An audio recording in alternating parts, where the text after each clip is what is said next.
Hey guys, welcome to another Tales of the Old World episode. My name is Andrew, and we're going to jump right in today because this one is nuts. Alright, so throughout human history, there have been many groups that were obsessed with keeping their bloodline pure.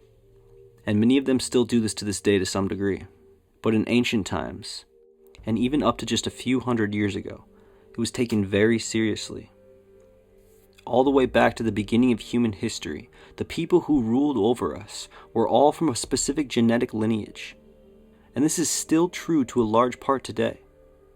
Not just today's monarchs, but also many leaders of nations, including American presidents, can trace their lineage back to this royal bloodline. But what is this bloodline? And why have humans been so obsessed with it? And who exactly does it originate with? They themselves actually tell us. They literally believe to this day that they are the descendants of the old gods from mythology. And because of this divine origin, they are the ones meant to rule over the rest of us. At least that's what they believe. And they won't publicly say this, but it's what their fathers and grandfathers taught them as children. That's why they call themselves the elites, because they believe they're genetically better than the rest of humanity. But it gets deeper than that.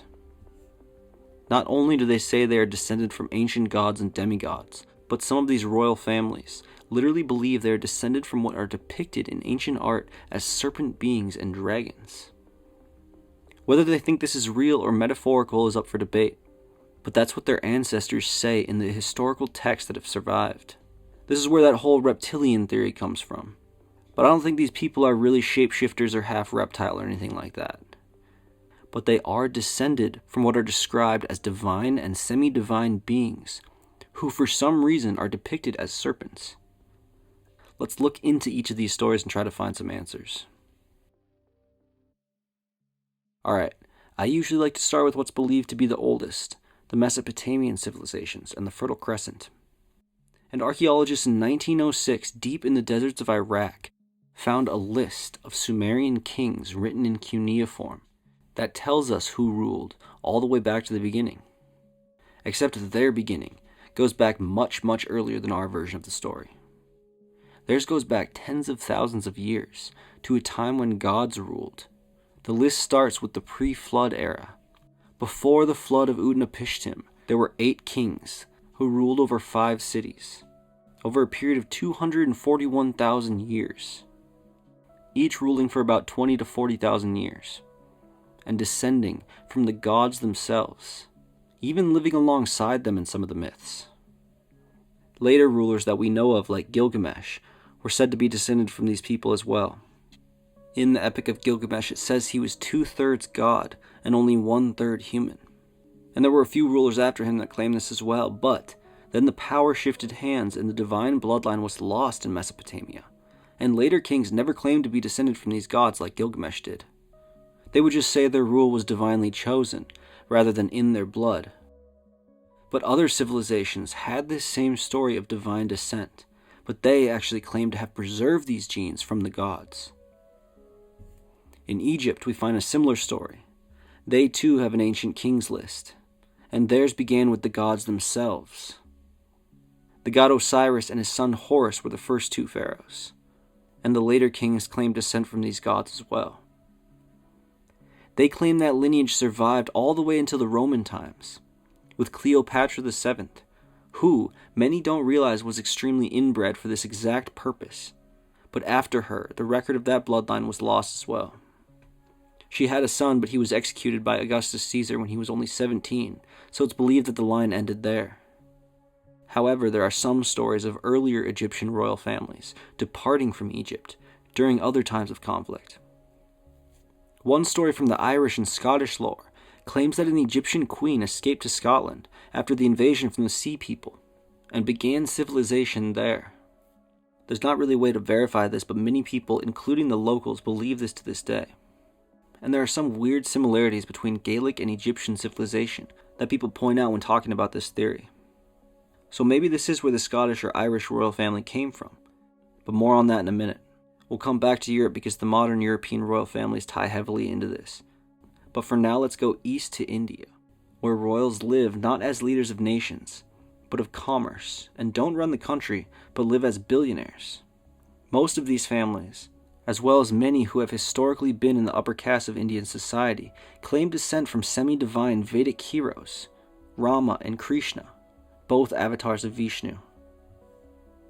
But there are some families and tribes who claim their ancestors weren't descended from these heroes, but they came from the Nagas, the serpent beings in Hindu mythology. A race of people said to be either part serpent in form or fully human, and associated heavily with serpent symbolism. And it's not only in India where we find this claim. In Southeast Asia, modern-day Thailand and Cambodia, they have the Devraja, or God Kings. They also claim descent from gods like Shiva and Vishnu. The modern royal family of Thailand actually claims direct descent from Rama. But others, the Khmer kings, notably the ones who created Angkor Wat, claim descent from the Nagas, and you can see all the serpent symbolism in their art and architecture. But they too were eventually dethroned and their lineage lost. Some say it still survives in the modern-day Cambodian royal family, but it also might have been completely lost hundreds of years ago. In Vietnam, their founding rulers are said to have descended from a dragon and a mountain fairy who sired 100 sons and daughters. 50 went to the mountains and 50 to the sea. And their written record states that these were the ruling dynasties of Vietnam. The modern-day Vietnamese royal family lost power in the 19th century, but their descendants do still survive to this day. Although they don't hold any power or wealth, they do still exist and live as normal people. But their lineage can be traced back to these first people descended from a dragon. In China, they have a similar story. Like many of these places, there have been changing dynasties in China over thousands of years, so lineage to modern royal families from the ancient ones may not even exist anymore. But it does exist in the minds of the elites, so remember that. Because in China especially, we had changing power many times since the first dynasty.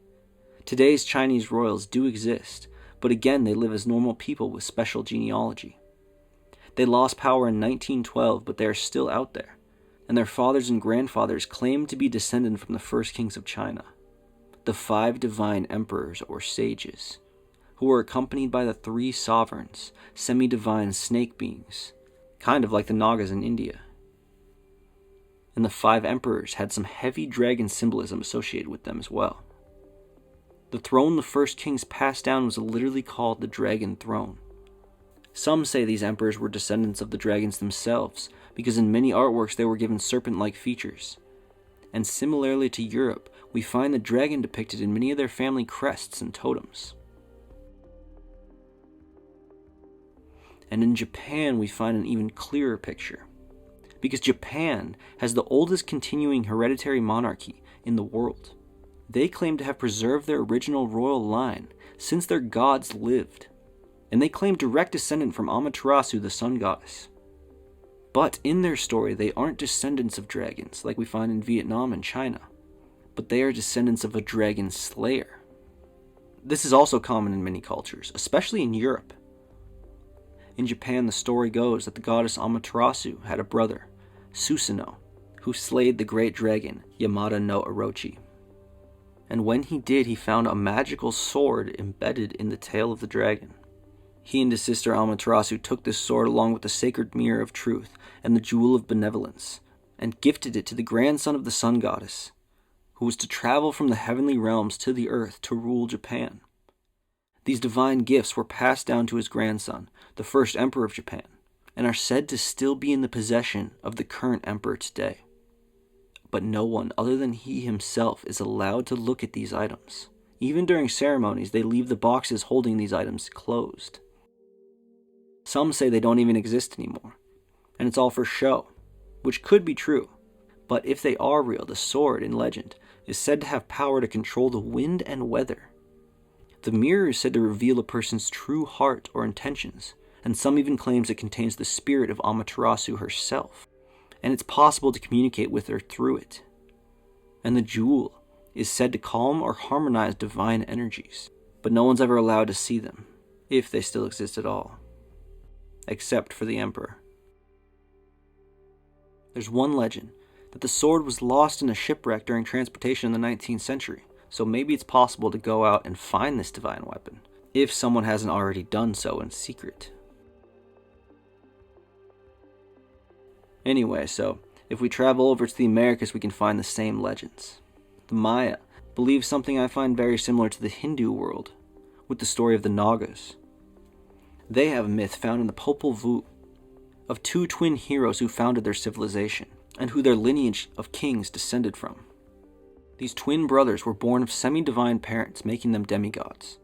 The main myth associated with them is their descent to the underworld, where they defeated the lords of Xibalba, the gods of the underworld, who can often be seen with this serpent imagery, just like we find in the stories of the underworld in other cultures, just like the Nagas of India. The Aztec and Toltec had a different story. Many of their noble families claimed lineage from their deified emperor, Topiltzin Quetzalcoatl, who was the feathered serpent god incarnated in human form. The story goes that Quetzalcoatl's mother was a virgin priestess who, in ritual, swallowed a jade bead, a symbol of life and sacred essence in Mesoamerican thought. This caused her to miraculously conceive a son. It's believed that the god Mixcoatl, the cloud serpent, seen as the Milky Way in the sky, was responsible for this miraculous conception, and thus he imbued the spirit of his son, the feathered serpent, into this human child of a virgin priestess. Weirdly similar to Christian traditions all the way over in ancient Mexico. But yeah, many noble families in the Toltec and Aztec culture would claim this serpent god in human form was their ancestor, thus keeping this lineage alive, and who knows what happened to it today. It's possible this lineage still exists among certain Mexican families, and of course some of these symbols we find in ancient Mexico, we can also find in the family crest of European royals. So, the European royal families are pretty complex. Their lineages have basically all crossed through intermarrying, so they're all related to each other in some form or another, as well as many of the kings and heroes in medieval stories. So let's just focus on the most famous of them, the British royal family. That being said, the royal families do still exist in a handful of other European countries, the Netherlands, Norway, Denmark, Spain, and Belgium to name a few. Again, all of these families are related in some way or another. But in the line of King Charles in particular, it's been documented that he has some pretty interesting ancestors. First off, he descends from European heroes such as Charlemagne, William the Conqueror, El Cid, Robert the Bruce, and even King Arthur if the legends are based on a real person. But there's more. It's well documented and widely known that he's also descended of Vlad the Impaler, the inspiration for Bram Stoker's Dracula. And Vlad's father, Vlad II, was known to have been a member of the Order of the Dragon, or Society of the Dragonists, a group of crusader knights sworn to fight off enemies of Christianity. He took the title of Dracul, meaning dragon, leading to Vlad the Impaler, his son, later being nicknamed Draculea, meaning son of dragon. Hold on though, because it doesn't stop there. The British royal families also claim lineage to Woden, the Germanic god, thought to have been a real person that was deified into Germanic and Norse religion, being the same as Odin in Nordic myth. And I'm not even saying this is legit or I believe this, but this is just what they say themselves. This is what these families and noble groups have believed since the Middle Ages. They trace it through the line of Alfred the Great. And Woden wasn't necessarily a benevolent god either. He's well known for being a cruel god of war, who only watches the actions of humanity so he can pick the best warriors to battle with him someday, against the opposing gods when Ragnarok eventually comes. He's a war god in essence, but he's also tied into all sorts of mysticism and occult beliefs.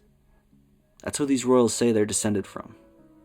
This claim is also held by the Norwegian royal families. It's most commonly held that Woden was based on some Indo-European conqueror. Based on the DNA and migration evidence, most likely came from somewhere in the steppe region, to the east, and migrated into northern Europe. It's here where they came into contact with the very ancient Germanic people, assimilating with them and taking over their ancient religion, placing their king, Odin, or Woden, as the new deity. It is here during World War II that the Germans thought they had found the secret to this bloodline. You see, they believed that these early Germanics, who were here before Odin, came from Atlantis. They thought that Atlantis was the home of the sacred bloodline, what they called the Aryans. And it was due to this mixing of blood with lesser lines that led to the condemnation of the island of Atlantis, and the pure bloodline to find refuge in Germany, eventually conquering all the way across Europe into Asia. The Nazis took this to mean that the Aryans, or Germanic peoples, were the pure bloodline, what they called the Übermensch. And a surprising amount of royals in Europe went along with these ideas during that time. A shameful amount. Like, they don't mention these names ever again sort of situation. But it happened. Because they too thought they were part of this Übermensch, this sacred bloodline, the Atlanteans. The Atlanteans in the Greek myths were descended from the god Poseidon, so they literally believed they came from a god as well. British myth also tells us that the founder of Britain was the grandson of a demigod Aeneas of Troy, son of Aphrodite. His grandson's name was Brutus, and the legend goes that after the fall of Troy, he and a small group sailed to the British Isles, giving it its name, and founding its first settlement in London, naming it New Troy. This story comes to us from Geoffrey of Monmouth's 12th century History of the Kings of Britain. I'll link the full text below and add it to our book list if you want to check that out for yourself. It is thought by historians to be myth, but it makes the claim that these royals of today are directly descended from Brutus as well as King Arthur. So, the British royal families and these other European royals believe they are a mashup of heroes, gods, and demigods. This also ties into a lot of the US presidents' lineage, as many of them have also been shown to be descended from European royals.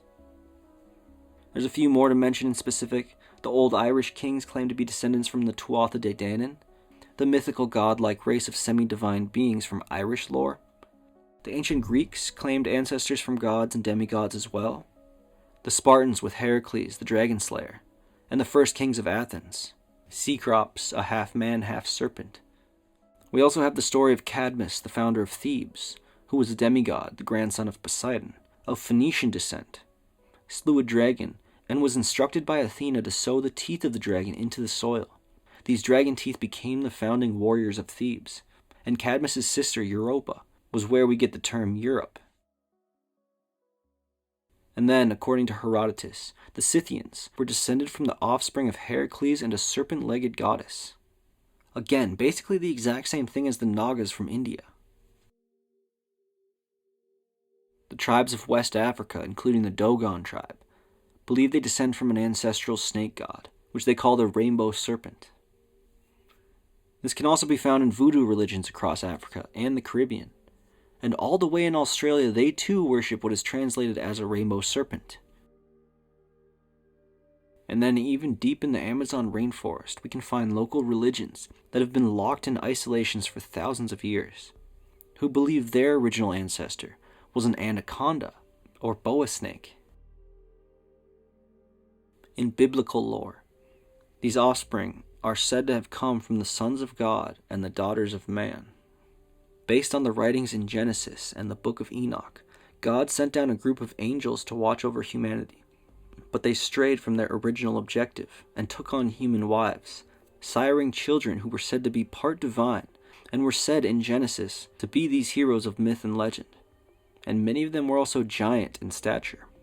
This was why God had to send the flood to make an attempt at removing this bloodline from our genealogy. But it clearly shows in the Old Testament that some from this Nephilim line survived after the flood. It says that some of them became the tribe called Anakim, where it says the giant Goliath descended from.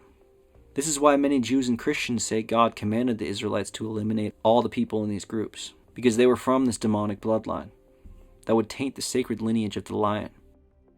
You see, something a lot of people don't realize is the Bible is actually largely about protecting a sacred bloodline that begins with Adam and goes through figures like Noah, Abraham, David, Solomon, and eventually Jesus. There are some fringe groups that believe the line continued through Jesus and Mary Magdalene, but this belief is pretty controversial and unverifiable.